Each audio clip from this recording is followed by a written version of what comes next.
Kate Doust, Labor MLC for the Southern Metropolitan region and President of the Legislative Council. Welcome to the bench. Thank you very much. Let's start off, before we get into Madam President and her role, let's start off with Kate Doust. Give us a brief snapshot of who you are. Born and raised in the goldfields, Coolgardie, Kalgoorlie. Moved to the city towards high school. Worked for the trade union movement for 17 years. Married to Bill Johnston. We have 3 great kids, and I have a lovely son-in-law, and we now have 2 beautiful granddaughters. And I've been a member of for the South Metropolitan region since 2001. Let's take you back in time, back to the goldfields. What are the memories? I appreciate you were young and shifted down to the big smoke for high school, but what are your memories of living in Coolgardie? Oh, look, really positive. Great community, very small. A lot of freedom. My brother and I were there. My dad was the postie. We lived in what is now the museum, the ground floor of the museum. It's one of the most beautiful buildings in Coolgardie. Absolutely, so we're very lucky. And we also lived in the post office building. So that was, I used to be able to wander in and out of St Anthony's or the local primary school at will. So there were lots of community events. So I have lots of memories of fancy dress and my mum making hats and CWA meetings. I don't wear hats anymore. I just can't bring myself to do that. So really good support, and I know that when my dad was involved in a really bad fire accident, and I know that the town pulled together to look after us, so I have a great affection for that particular place and the people that we lived with there, and the same goes for Kalgoorlie, our family, my dad's family. Still a lot of them live in Kalgoorlie, so we have a strong connection to that area as well. So I just always found it was a very positive place, a lot of freedom, a place where people looked out for each other at that time. Lots of interesting things to do growing up in the bush. Yeah. What were your what are your recollections of the issues of the day seen through a child's eyes? I think my earliest Prime Minister, I can remember in Coolgardie on a particular day the talk about a vote to change the decimal currency. I can remember talk about Bob Menzies.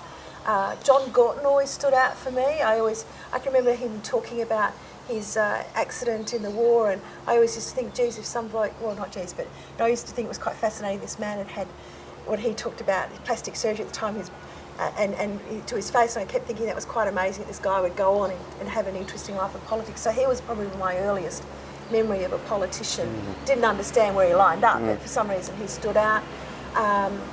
Going into the town hall to watch the men land on the moon, that was a really big deal at the time. It was a big town event. The Kalgoorlie Fair every year was always something to involve with, and lots of sport, learning to swim in the Kalgoorlie pool, things like that. The Lord Forest? The Lord Forest, indeed. So being able to walk from where we lived in South Cal to the pool, riding to school in Lamington from South Cal every day, so that was always an adventure. It's almost a different world, isn't it? Oh, absolutely, yeah. And then you moved down to the big smoke. Well, we actually did a lot of moving. I think I ended up going to about 10 schools over my education. Dad moved around quite a bit in his job, and we ended up moving to the city in the early 70s, and then ultimately 75 to Rockingham, and I used to still catch 6 buses a day up to and from Fremantle for school. Tell me about your interest in politics. So what was sort of the earliest recollection you've got of politics entering your life? The goings on, was it a sort of a dinner time conversation, for example? Yeah, it would have been. I mean, neither of my parents were politically involved, but my grandfather, who used to spend a lot of time with us, he was certainly very active in the Labor Party and very active in his trade union, the TWU. He was an old horse and cart baker. And so he would be quite interested in always talking about what was going on. So we'd have a lot of discussions with him. My other granddad was active in his union in the mining area. So it was just something we grew up with. You know, people would talk about what's happening. As I grew up, my teenage years, friends of the family, a couple of my good friends, their dads, we'd have these conversations about what was going on. Active in my church, got involved in a few issues there, so yeah. So a career in the trade union movement was probably, whether consciously or subconsciously, always on the agenda. Possibly, but I really sort of, that happened by accident, I suppose.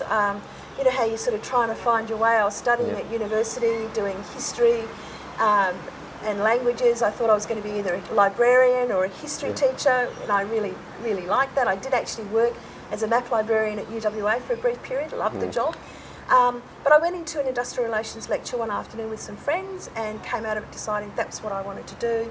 Rejigged the direction of my study, and for the next 2 years looked at getting a job as a trade union official, and just loved it. I mean, it took me a while, but I worked for the Shop Assistants Union for 17 years and a number of smaller unions that we looked after. Enjoyed working with people in the retail industry, enjoyed being able to help them solve problems, using awards, agreements, legislation. Had a diversity of work throughout that whole time, so there was never a dull day. There was always something different, always meeting different people. It was a really, really great time, great opportunity. How would you describe the change to trade union life, or not life, the role of the trade unions, over those decades? Oh, look, I think, we've seen a change in the way people work. People have moved now to more being self-employed, the introduction of what we call the gig economy. People have been persuaded they should be looking after themselves, they shouldn't have others advocating for them, which I think is a shame, because I think they become isolated, and it's always harder to advocate for yourself when you're looking to improve your conditions. I think it's always better for somebody else to be speaking for you in those workplace circumstances. I think the nature of the work has changed, moving particularly here in Western Australia from a state system to more of a federal arrangement, and so perhaps not always WA is a bit unique in how we do business here and some of our requirements, so I don't know whether that's always taken into account. I think it's pretty much 24/7 these days in terms of the direct contact that's required because of the nature of the work that's changed. It's not just a 9 to 5. So I think that there's been a lot of difference. I think if I had to go back, it would be quite hard to make that shift back in now. I mean, when I was there, you could go into a workplace, you could argue on behalf of everyone that was there. There's no restrictions about how you do that. You could actually sit down one-on-one with the employer and try and negotiate your way through. I think it's a harder set of arrangements now. It's a lot more pressure on people. There's a much higher incidence of casualisation. People don't necessarily want to join because it's going to cost them money that they, if they're on a lower income and less reliability of hours, it makes it pretty tough for them. Yeah, it seems to be a question that's often asked, and are trade unions still relevant? Absolutely. There's no doubt in my mind that they are when you're looking at not just wage negotiation, but certainly in the area of health and safety, superannuation, everything to do with people's working lives and beyond. Absolutely there is a role. I think that unions have a challenge ahead of them in terms of how they adjust to the change in the workplace and people's expectations. And they also have a real challenge in how they manage the media view of trade unions in a modern economy. So, and of course, then there's social media, which has turned that whole scenario into much more complex, both positive and negative for both sides. Absolutely. So I'm still a member of the trade union I worked for. My children are members of their trade unions. It's a very important thing in our household because they know the benefit of being a union member. And Kate, you were elected in 2001. Talk us about the lead up. I mean, lots of outsiders will say, well, it's a well-worn, well-trodden path from union into politics. But what was there sort of defining moment when you thought, okay, I'm going to give the house on the hill a shot? Yeah, look, I first ran in 1996 for East Metropolitan region. Really bad year, 96. We didn't get anyone up number 3, so I missed out. But it was a really great opportunity in terms of learning how to campaign, and I worked on a number of campaigns. I had 2 very young children at that point in time, so that was a challenge. I was pretty involved in the community that I lived in terms of we had some issues around schools in the local community at the time, so I'd been doing quite a bit of work there. I'd always, since I'd been involved in the party since about 1985, not long after I started with the union, so I'd always been involved in campaigning, Jeff's was the first campaign I worked on, Yes. and I'd also been involved with a lot of the policy committees in the party, so, and obviously active within the trade union movement, both within my union and Unions WA. Yeah, I think that local engagement, there were a number of issues happening in the mid-90s that I had an interest in, that I just decided that I wanted to be at the table rather than outside banging on the door and protesting. So I thought, well, you know, I want to make a difference for my kids. So when the opportunities came up, I took it. So undeterred by 96. Undeterred and you by went 96. from East Metro to South Metro. Yeah, I did actually. There were a couple of assembly seats that were on the table very shortly, and then the opportunity for South Metropolitan came up, and we'd already moved into the electorate by that point, and so again. Thought, why not give it a go? By that stage I had 3 children, so Just to make it a bit easier. Well, Bill always said Liam was my consolation prize for not getting elected in 96, so that's all worked out really well. I dare suggest Liam doesn't think of it that way. No, he doesn't. No. And what do you remember about election night? I know with the upper house there's sometimes a lag in finding out. Yeah. But Well, it was a big victory in 2001. Absolutely. And for me, I'd been working on an assembly seat for Rollystone for Martin Whiteley, so that was a really big night for us because we had a massive swing in that seat, so there was a lot of celebrating in that area. So, certainly within the day or two, I knew that I'd been elected. I was number 2 on the ticket at the time, which was a very good place to be. But no, it was just great, and pretty much from the word go, we were being asked to go out and rep and sort of, you know, work out what we were going to do. I mean, there's a bit of a lag between election day and the upper house taking their seats, so I actually finished my job and took my couple of months off and spent my 3 months brick paving my house with my son and a friend. Fantastic. Talk about consolation prize. Yeah, it was great. It was good. It was good to do something different, something, you know, just to clear my mind and get ready for something new and to be able to have a bit of time with my kids.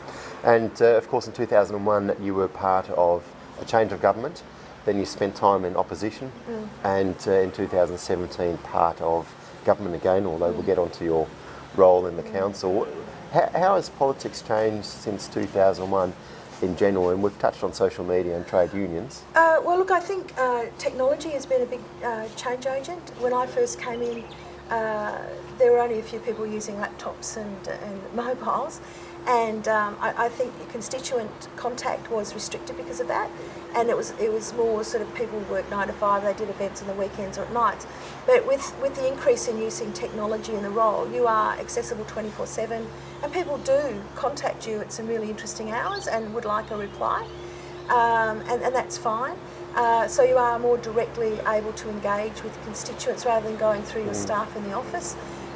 You're using technology more in the job in terms of what the work you're doing in the chamber. So if you're prepping for a speech or you're trying to seek information or you want an update on some meeting, if you want to use that for a question, you've got it right in front of you. You're not actually having to go out and seek it and wait a couple of days. It's there within seconds. In terms of the work you do with committees, it's fairly similar. You are now much more portable. So whereas when I first started, if you were on committees, and I was on a few of those, you would have every Tuesday a big yellow envelope put in front of you on your desk with the reading material for your meeting on the next morning. Whereas now it's online, it's secure, you can see it well in advance. In terms of preparation, you can talk to other members, you can amend a document. So it's much more productive in that way. It has its ups and downs, of course, you know. People can still contact you when you're trying to have a break, but I think that is, I think in terms of access to the community, I think that's been a real plus because people can talk to you directly and much easier. And in terms of getting information in and out to people, it's a lot faster than what it used to be. So I think that's been a real plus. I think there's more training for MPs now as well in terms of the work they do, not just in the chamber but within their committee roles. And I think better advice in terms of how they engage with constituents and ongoing campaigning, because you want to keep getting messages out about the work that your particular party, being in government or opposition, the work that you're doing. So I think MPs have access to better skill updating and more information in terms of their engagement. And how have you found that transition then with interacting with your constituents, with the community at large? Because yes, electronically can make it much easier. It also means there's a lot more traffic coming your way. For me, it's not. I quite like that. I like that direct engagement and that instantaneous effect of contact. Everyone is different. Some people find that a difficult adjustment. But I think what we've seen is, as there's been change, new members coming through, a younger generation, if you like, sometimes younger, yep. but people that are used to using technology in their workplaces as a matter of fact, not as an unusual event. I think you find that more and more people are engaged in that way. And it means that, you can actually directly engage with somebody, you can still have that face-to-face with them, but it means that they can send you information so that by the time you meet with them, you've got you understand what their situation is. Can I sort of take that to another level? How do you believe has, I suppose, parliamentary debate changed since 2001? Because we've certainly, since probably the 2007 federal election in particular, we've talked a lot about 24/7 media cycles, a lot of clickbait.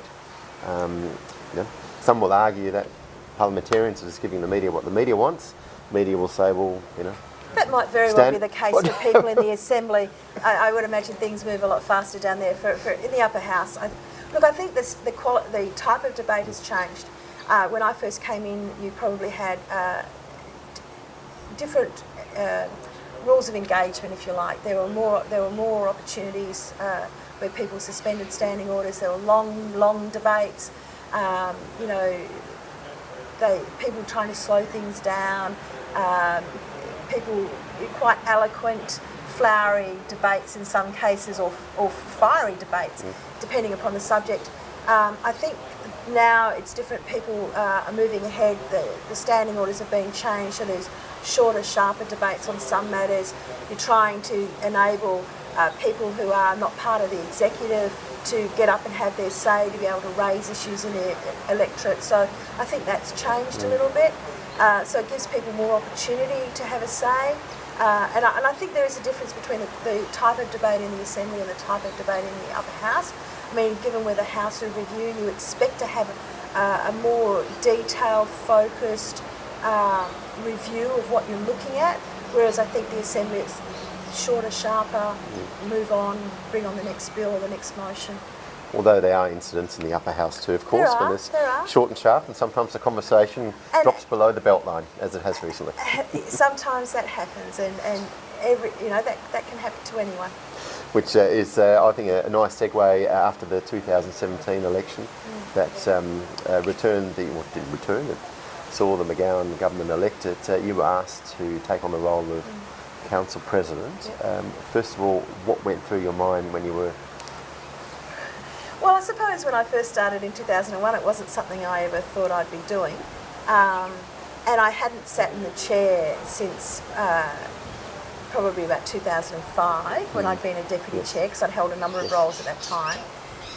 So I thought that would be a bit of a challenge, just learning, because, whilst you might push the limit on standing orders when you're in opposition or when you're in government, to actually sit in a chair and to remember them all and apply them is something. So I thought that would be a challenge. But I think it's been interesting. I've been really fortunate. I've got great staff. The clerks have been very supportive. The chamber staff, the staff in the Parliament have been really lovely.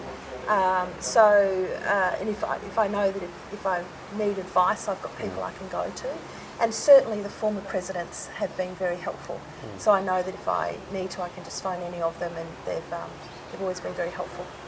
How difficult, Kate, is it to remain apolitical in a role like that?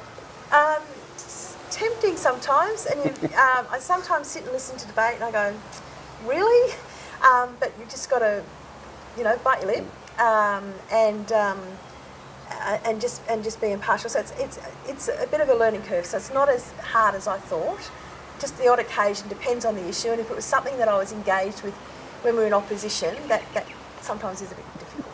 Deep breath time. Absolutely. So tell us a bit about Madam President and the role that the Council President plays. Well, there's a couple of different roles. First of all, of course, is managing the business of the House, making sure everyone behaves themselves, that the business moves along, that people, adhere to the standing orders. So that's fairly straightforward. And obviously managing the management of staff. The Speaker and I share the responsibility of being the employer for staff in the electorate offices. And whilst we delegate some of that role, we still occasionally have to deal with matters around there. We also, with the head of the Parliamentary Services Department, we manage everything that happens in the building, so that's staff, the actual building, who's coming in and out of it. So I actually hadn't sort of contemplated, there's a lot of things I hadn't contemplated when I took on the role. So I jokingly say to some people, it's a bit like running a hotel, people complain about their accommodation and all the other things, so and their parking issues, so there's lots of different things. But there are, the Parliament has a fantastic group of staff. There are people that have been there for 30 or 40 years. They obviously love it. And they get opportunities to move around in different roles sometimes in the building. People work really well together. It's a building that we want more people to come into. So it's managing. There are probably three arms to the job: managing what happens in the chamber, managing the building with the Speaker and the head of the Parliamentary Services Department, and then it's meeting with people that come to visit. So we get to meet some very interesting dignitaries. We get to meet some other visitors. Had a great visit with the kids from One Arm Point last year, and because it was the girls, it was their first time in Perth, and so we put on morning tea for them in the President's Suite, which we don't normally do, but it was just a real treat to meet them. They were fantastic.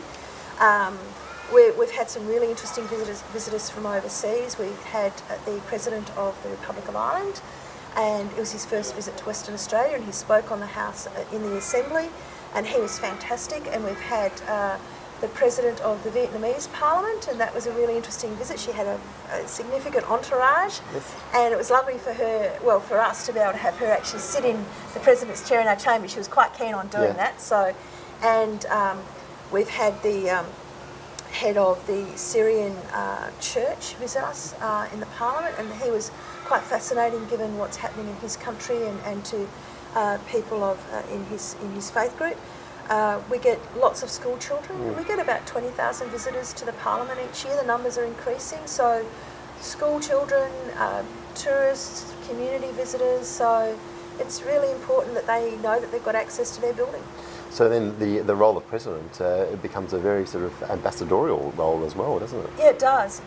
So we get to meet consuls and ambassadors and other visitors. So it's always quite interesting to hear people's stories and talk about our connections both through the Parliament and our state. So. And you've talked about, of course, the key roles, the roles probably most of us know best about is making sure standing orders are followed. But you've just touched on, the combination of that, the sort of the ambassadorship, it's this sort of maintaining the history and maintaining the etiquette. And not a day goes by now when there's not a complaint out in the public about the political discourse, conversations, all sort of, the standards are lower and lower. You are charged, of course, with maintaining it. How important is etiquette? I think it's very important. I think people need to remember that they're in a very significant place. The decisions they make, the way they conduct themselves has a direct impact upon everyone's lives in our state. So you're not in a pub, you're not in a sporting club. There are standards of behaviour. You're there representing people in your electorate. They expect high standards and good behaviour. Whilst there may be disagreements on the floor, I think that regardless of where you line up politically, everyone in that chamber wants the best outcome for everyone in this state. They may just come at it from a different angle. So there are rules, there are standing orders, there are requirements for how you conduct yourself in the chamber, and it's our job to make sure that continues. I think it just reinforces for you why you're there. It may seem a bit old hat sometimes, but even things like having the prayer, which is a moment of quiet before you begin, it just gives pause for reflection. Those sort of things I think are important. There are some things you need to sustain tradition around, and I think that some of the practices we've got are important. Not saying that you can't modify and modernise in some areas, so finding the right balance. It's interesting, tradition, we're very quick, or maybe it's just the newer generations, the younger generations, to sort of throw out tradition. It's time to modernise.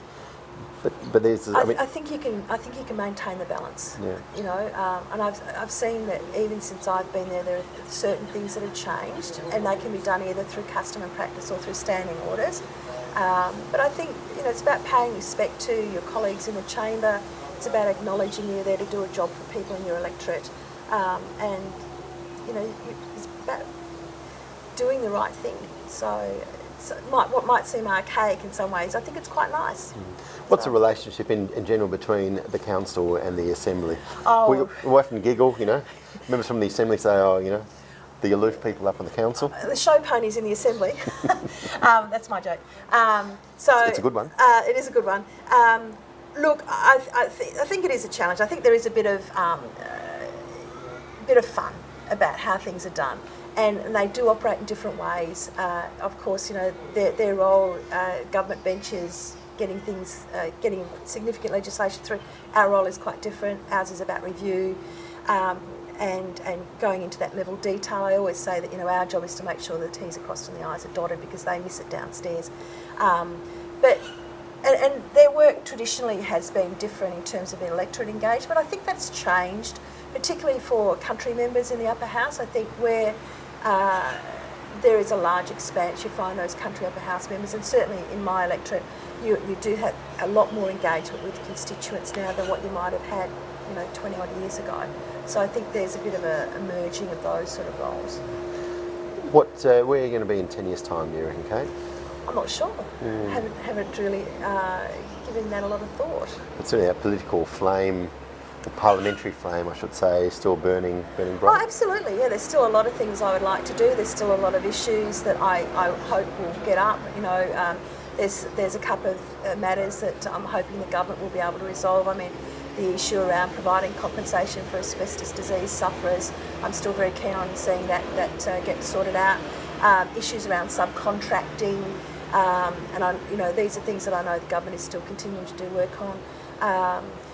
There are lots of health and safety, industrial relations. I've got a keen interest in refugees, which is more of a federal issue. There's a whole range of things I still have an interest in. You know, matters within my electorate, so just wait and see. Yeah.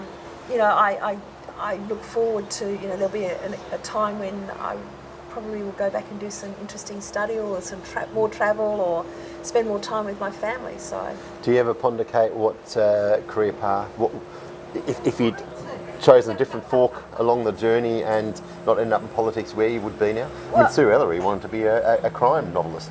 Well, Sue does read a lot of Still crime. does, Yes, yeah. yes. And I must say, I follow her on that. It's always very cathartic to go home and either watch Law and Order or to read some sort of A Rebus special. yeah, something like that. So it's just it's quite cathartic. Look, I may very well have ended up following being a librarian, but I certainly I would have probably quite happily have stayed working in the trade union movement. It was a good place to be. But I think you reach the point where you need to do something different, and I think the skills that I acquired in that role have enabled me to do some, hopefully, get some good outcomes for my constituents as well. Well, let's take you out of the council, and you're, of course, a mother and a grandmother, also married to one of those show ponies from the assembly. Yes. Your words, not mine. Bill Johnson. I mean, is there a chance in the Doust Johnson household to switch off politics at all? Absolutely. Or is there no desire to do so? No, absolutely, and we try and be very careful about that. I mean, it bores our kids stupid if we get sidetracked and start talking about those things. So we've tried really hard that when we come home, it's about the kids and about having a separate life. So I think we're pretty good at doing that. There might be the odd thing that pops up, but our kids are pretty quick to pull us back into line on that. So otherwise, it would just get very boring. You know, if that's all you ever talked about, you've got to have a life away from this. So. The question everyone wants to know, of course, do you use your presidential powers to pull the mines minister into line around the dinner table? No. In fact, the tragedy is we don't get a lot of time around the dinner table these days. Very rare. Not always home at the same time. But no, not at all. Well, he'll be pleased to hear that. Yeah. And what about your downtime, Kate? What do you do outside of I go to the gym a lot. We go to the movies. We're a big cinema family. We've always loved going to film. In fact, ever since I've been a kid growing up in Coolgardie, that was always a big thing for me. Last movie watched at the cinema?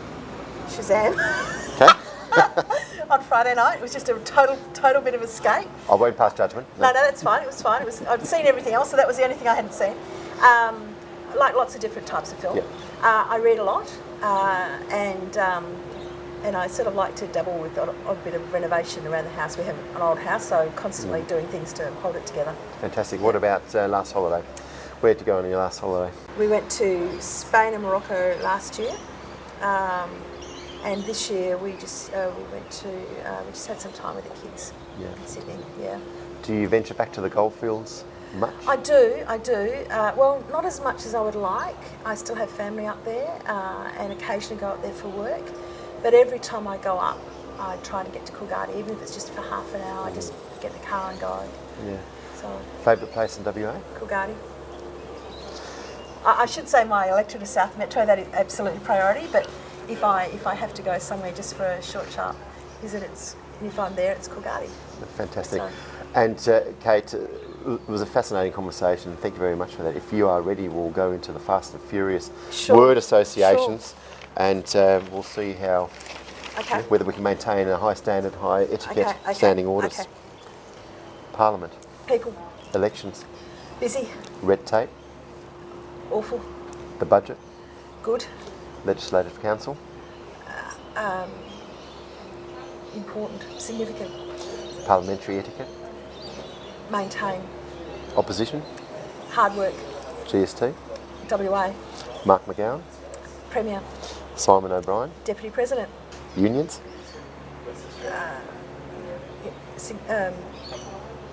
Important. Yeah. The media. Actually, can I go back and change it to relevant? Relevant. Unions. Relevant. Relevant. The media. Interesting. Challenging. Challenging. Facebook. Useful. The goldfields. Love it. V8 supercars. Boring. Ross Lyon. Hopeful. The Eagles. Dockers. Kate Doust, thank you very much for joining us on the bench. Thank you.